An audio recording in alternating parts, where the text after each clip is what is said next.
Hello नमस्ते सबैजनालाई स्वागत छ मेरो अर्को भ्लगमा। आज पनि म पुनः नयाँ विषयवस्तु लिएर यहाँहरू सामु उपस्थित भइसकेको छु। आशा छ भिडियो पुरा हेरेर साथ दिनुहुनेछ। चामल चाहिँ राम्रोसँग धोएर मजाले भिजाउने। समय छैन भने 10-15 मिनेट भिजाउँदा नि हुन्छ, तर पकाउने बेला अलि ख्याल गर्नुपर्छ।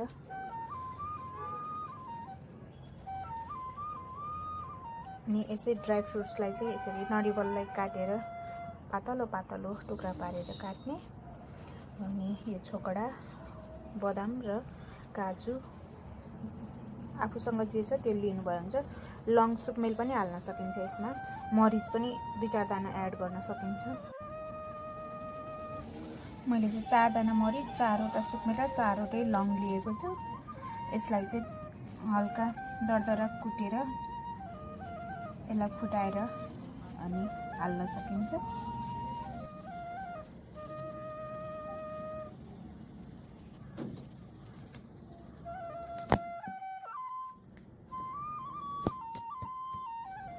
यसरी फुटाउँदा मात्रै हुन्छ। म चाहिँ चाम्रे चाहिँ यसरी भड्डु भाँडामा बनाउँछु। यो चाहिँ बाक्लो भाँडा हुने भएर बिस्तारो पाक्दाखेरि मिठो पनि हुन्छ, पकाउन पनि सजिलो हुन्छ। त्यसैले म चाहिँ जहिले पनि भड्डु भाँडा नै लिएर पकाउने गर्छु। सुरुमा चाहिँ ग्यास अन गरेर मात्रै भाँडा बसाल्नु होला, हाम्रो संस्कार अनुसार पनि। आगो नबलेको चुलोमा चाहिँ भाँडा बसाउनुहुन्न, अझ रित्तो भाँडा बसाउनुहुन्न पनि भन्ने चलन छ। म चाहिँ यो चाहिँ तेलमै पकाउँछु। अन्तिममा मात्रै माथिबाट अलिअलि घिउ हाल्छु। घिउ छ भने प्रशस्त र मनपर्छ भने चाहिँ घिउमै पकाउनु त धेरै राम्रो हुन्छ अझ।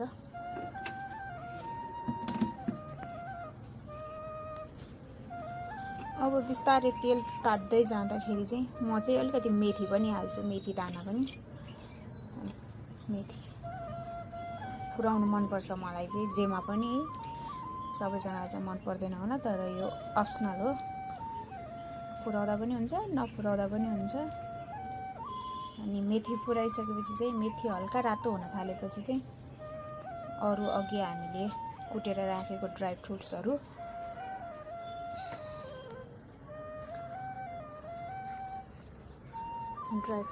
लाई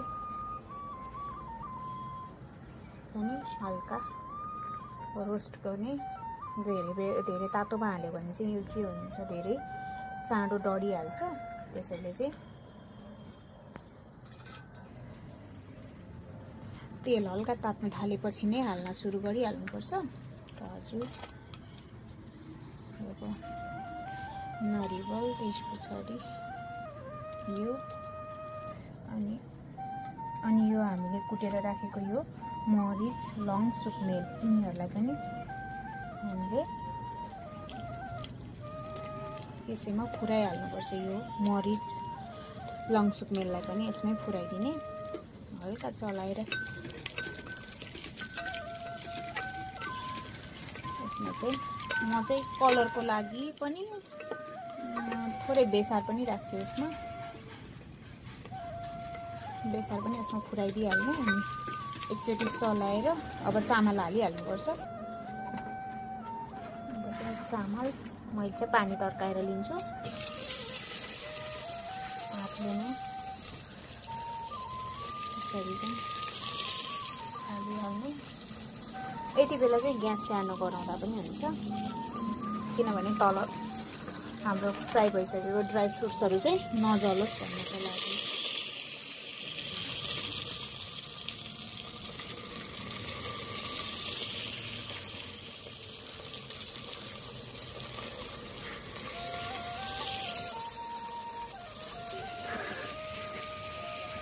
अब चाहिँ सबै चामल हालिसकेपछि राम्ररी चलाएर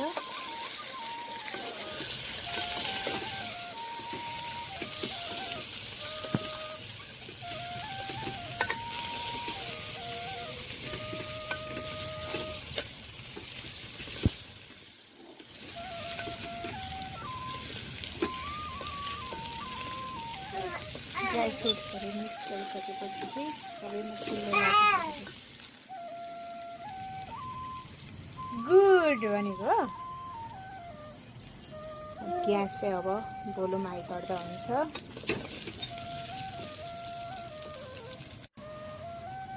अब चाहिँ यो यतिको हुन्छ। यसले भाँडामा वरिपरि टाँसिएको चाहिँ अब छोड्न थालिसकेको हुन्छ। भुटिएपछि बिस्तारो राम्रोसँग 5 मिनट जति भुटेपछि चाहिँ अब हामी हल्का हल्का पानी राख्दै ग्यास ठिक्कको बनाएर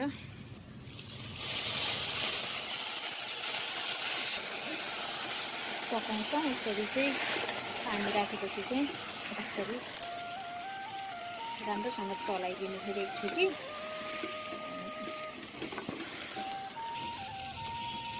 चलाइसकेपछि चाहिँ ठिक्कको पानी ठिक्क मात्रै राख्दै पकाउनुपर्छ। चलाउँदै ढाक्दै पानी ठिक्क थप्दै ग्यास पनि मिडियम लगाएर मिडियम हिटमा यसलाई चाहिँ पकाउन सकिन्छ। अब चाहिँ हामी ढक्कन खोलेर हेर्दैछौँ कस्तो भयो भनेर। चामल राम्रोसँग फुलिसकेको छ अझै। अब चाहिँ हामी यसलाई राम्रोसँग चलाउँ एकचोटि समातेर म यसलाई चलाएर देखाउँछु। मैले चाहिँ आफैले भिडियो खिच्दै गरेको हुनाले कसौडी चाहिँ अब समाएर चलाउनु पर्ने हुन्छ नि त ग्यासमा। यतिकै चलाउँदाखेरि चाहिँ कसौडी नै चिप्लिएर लड्ने सम्भावना हुन्छ। त्यसैले मैले यसलाई राम्रोसँग चलाइसकेको छु। अब यतिको भएको छ तर राम्रोसँग यो पाकिसकेको चाहिँ छैन। यो सिता अझै फुट्छ, अझै फुक्छ, यसको अझै ठुलो हुन्छ यसको दाना चाहिँ। म यसलाई फेरि हल्का पानी छम्केर अनि फेरि एकछिन ढाक्छु र हल्का पानी मैले थपिदिएँ। अब फेरि एकछिन यसलाई चाहिँ मिडियम हिटमा यसलाई अब एकछिन ढाकेर पकाउँछु फेरि।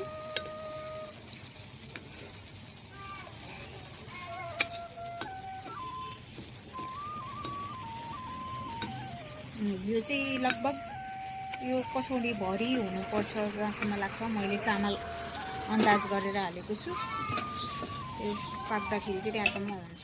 एकछिन ढाकौँ अब यसलाई चलाएर हेरौँ।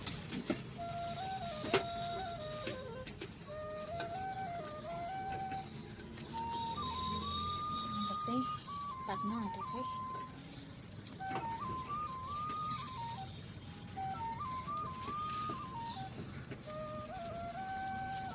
अब चाहिँ यसलाई गुलियो हालेर ढाक्दा हुने रहेछ। हामी चाहिँ चिनीको सट्टा खुँदो प्रयोग गर्छौँ।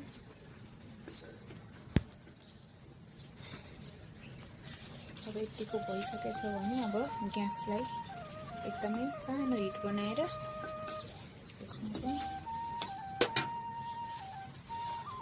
अर्ग्यानिक कालो उखुको खुँदो यसमा चाहिँ हामी लपक्क लाग्ने गरी हालेर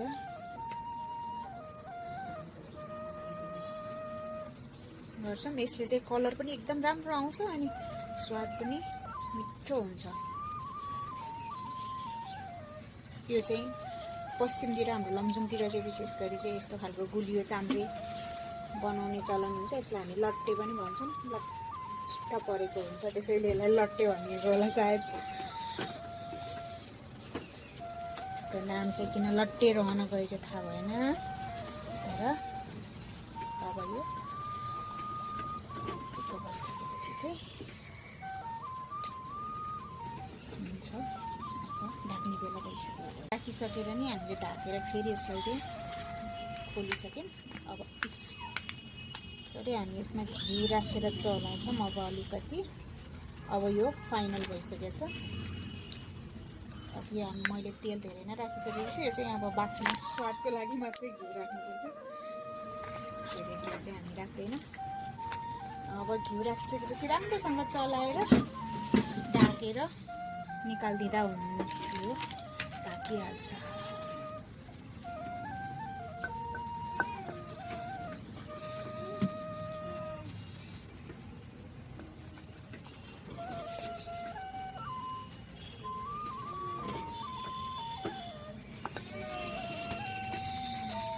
वासना त मिठो छ है।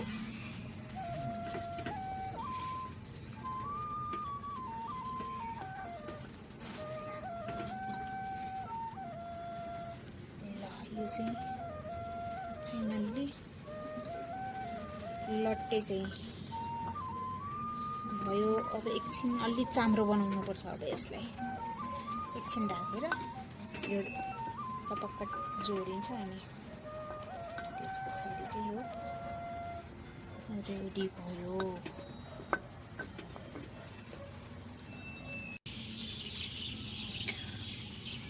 अब चाहिँ चाम्रे कस्तो भएछ अब फाइनल हेरौँ।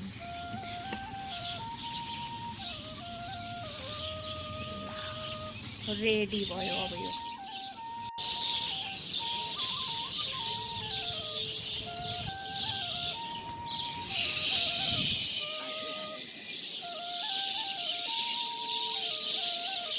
चरी भरेर भयो।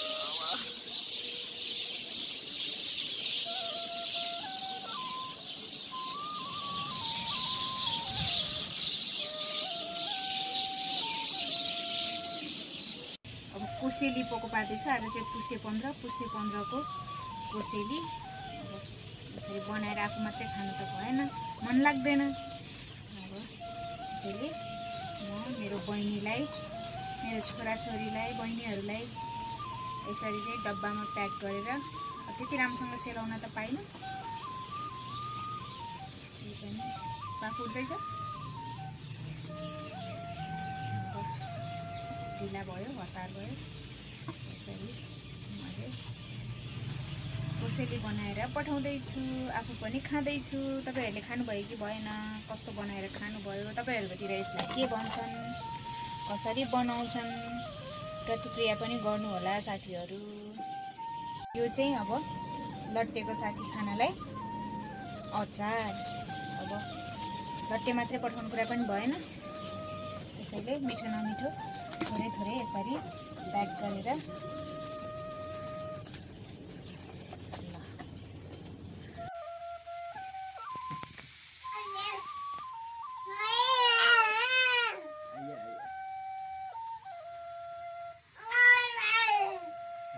फाइनल्ली चाहिँ अब हाम्रो लट्टे रेडी भइसकेको छ।